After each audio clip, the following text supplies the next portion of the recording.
1 Samuel 28 ayat 3 hingga 25 menceritakan mengenai Raja Saul meminta petunjuk dari seorang penyihir di Endor untuk memanggil Samuel yang telah mati. Dalam ayat tersebut tertulis bahwa yang muncul adalah Samuel. Pertanyaannya, apakah itu arwah Samuel atau setan yang menyamar? Apakah setan atau penyihir atau pentenung memiliki kekuatan untuk membangkitkan orang mati? Atau apakah ini sebuah mujizat yang dikerjakan Allah? Berilah kepada Tuhan kemuliaan namanya. Sujudlah kepada Tuhan dengan berhiaskan kekudusan.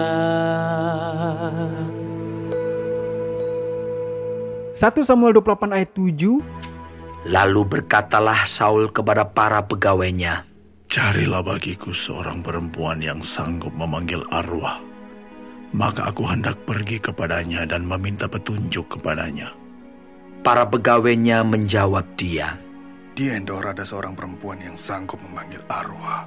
Kalau kita baca kisah selama masa hidup Samuel, di sana kita mendapati Saul pernah memerintahkan agar semua ahli sihir dan mereka yang mempunyai roh pentenung harus dibunuh. Tetapi sekarang, pada saat-saat kekecewaan yang menekannya, ia telah pergi meminta pertolongan kepada seorang perempuan petenung yang telah dinyatakannya sebagai suatu kekejian. Dengan menyamar, Saul telah pergi bersama dengan 2 orang pengawalnya dan tibalah mereka di Endor menemui seorang petenung. Lalu sesuai permintaan Saul, perempuan itu pun melakukan pemanggilan arwah Samuel. Menurut perempuan itu, dia melihat ada seorang tua muncul berselubungkan jubah. Maka Saul berpendapat bahwa itulah Samuel. Lalu berlututlah ia dengan mukanya sampai ke tanah dan sujud menyembah. Setelah itu kita tahu ceritanya, terjadilah perbualan antara Saul dengan roh itu. Saul pun mengatakan apa alasannya memanggil arwah Samuel dengan mengatakan, "Aku sangat dalam keadaan terjepit. Orang Filistin berperang melawan aku. Dan Allah telah undur daripada aku. Allah tidak menjawab aku lagi, baik dengan perantara nabi maupun dengan mimpi. Sebab itu aku memanggil engkau, supaya engkau memberitahukan kepadaku apa yang harus kuperbuat." Nah, di sini admin tidak membahas panjang tentang kehidupan zaman Raja Saul, sebab nanti terlalu panjang. Video ini hanya mengungkapkan siapa sosok arwah yang dipanggil perempuan penyihir itu, atau apakah Tuhan mensyorkan umatnya boleh meminta petunjuk kepada orang yang sudah mati, apalagi sampai tunduk dan sujud kepada orang yang sudah mati, dan apakah orang yang sudah mati rohnya boleh muncul berkeliaran di bumi. Saya mau bertanya, dan pertanyaan ini Anda boleh jawab dalam hati masing-masing. Apakah iblis atau penyihir atau petenung memiliki kekuatan untuk membangkitkan orang mati? Pertanyaan ini pasti semua tahu jawabannya. Namun sangat membimbangkan sekiranya ada juga Kristen yang mengatakan iblis atau penyihir itu bisa membangkitkan orang mati. Namun kita dengan tegas mengatakan bahwa iblis ataupun penyihir atau bomo sekalipun tidak memiliki kekuatan untuk membangkitkan orang mati. Karena apa? Karena hanya Tuhan yang bisa menciptakan dan menghidupkan kehidupan. Amin. Satu hal yang perlu kita ketahui adalah Alkitab dengan tegas melarang segala upaya untuk berkomunikasi dengan orang mati. Sekali lagi, pegang kata-kata ini. Alkitab dengan tegas melarang segala upaya untuk berkomunikasi dengan orang yang sudah mati.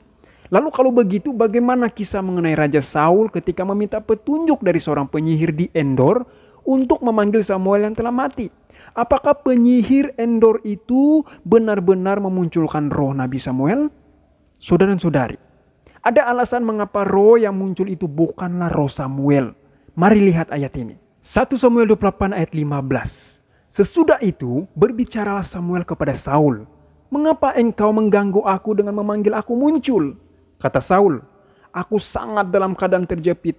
Orang Filistin berperang melawan aku dan Allah telah undur daripadaku. Ia tidak menjawab aku lagi, baik dengan perantara nabi maupun dengan mimpi.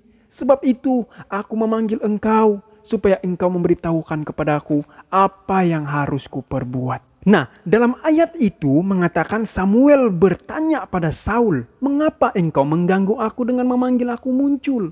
Nah, kalau kita perhatikan dalam terjemahan King James Version, dikatakan di sana seperti ini. "And Samuel said to Saul, why have you disquieted me to bring me up?" Yang kalau diterjemahkan, "Mengapa kamu mengganggu saya dan membawa saya naik?" Perhatikan ayat bring me up, membawa saya naik. Nah, jika Samuel ada di surga, dia tidak akan naik, tetapi dia akan turun, betul? Bahkan jelas perempuan dukun itu berkata di ayat 13 bahwa sosok itu muncul dari bumi, bukan dari surga.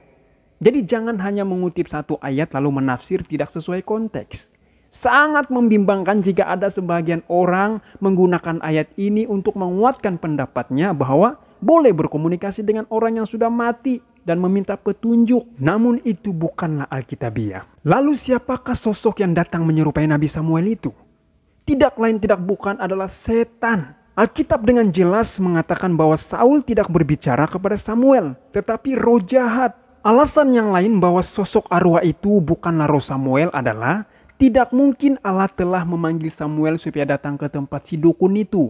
Masa Allah bekerja sama dengan perbuatan setan? Lagian, mana mungkin Allah mau berhubungan lagi dengan Raja Saul? Karena Tuhan sudah menolak berhubungan dengan Saul melalui mimpi, melalui Urim, atau melalui Nabi. Kita melihat itu di dalam 1 Samuel 28 ayat 6.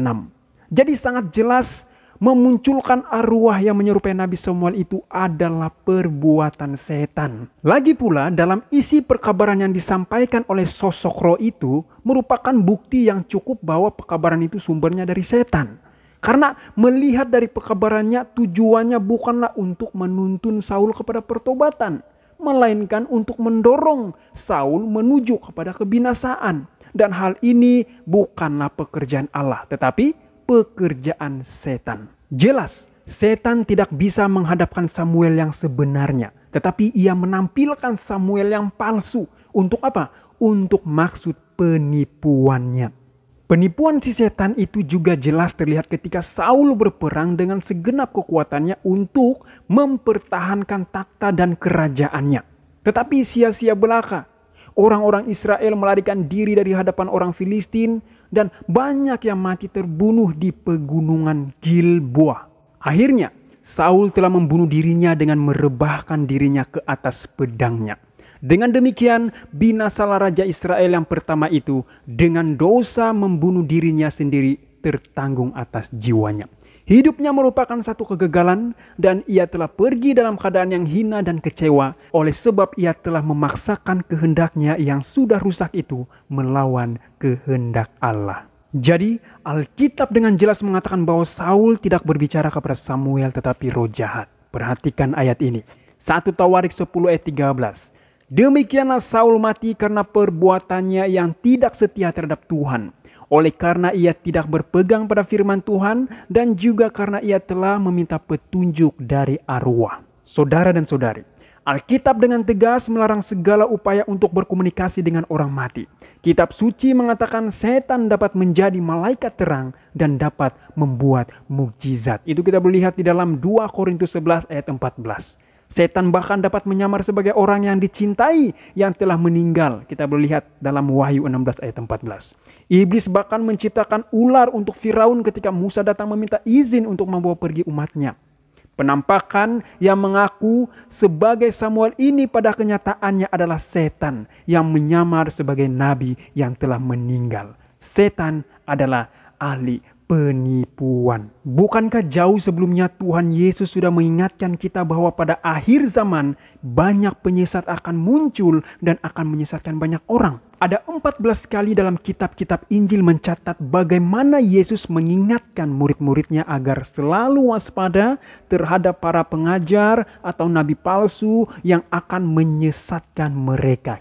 Kita boleh lihat itu di dalam Matius 7 ayat 15, Matius 16 ayat 6, ayat 11, Matius 24 ayat 4, ayat 11, ayat 24. Kita boleh lihat juga di dalam Markus 8 ayat 15, Markus 12 ayat 38 sampai 40, Markus 13 ayat 5 dan 22, Lukas 12 ayat 1, Lukas 17 ayat 23, Lukas 20 ayat 46, Lukas 21 ayat 8. Di tempat lain, umat percaya juga diingatkan oleh Paulus, Petrus, Yohanes, dan Yudas akan eksistensi ajaran-ajaran sesat dan perlunya menguji ajaran-ajaran tersebut. Kita boleh lihat itu di dalam 2 Korintus 11 ayat 13, Galatia 1 ayat 6 sampai 10, Efesus 4 ayat 14, 1 Tesalonika 5 ayat 21, 2 Petrus 2 ayat 1 sampai 3, 1 Yohanes 2 ayat 26, 1 Yohanes 3 ayat 7, 1 Yohanes 4 ayat 1 dan 6, Yudas 4 dan 18. Jadi jelas, setan dan roh jahat adalah otak pelaku di balik penyesatan. Bertemu lagi kita di video berikutnya. Tuhan Yesus memberkati kita semua. Amin.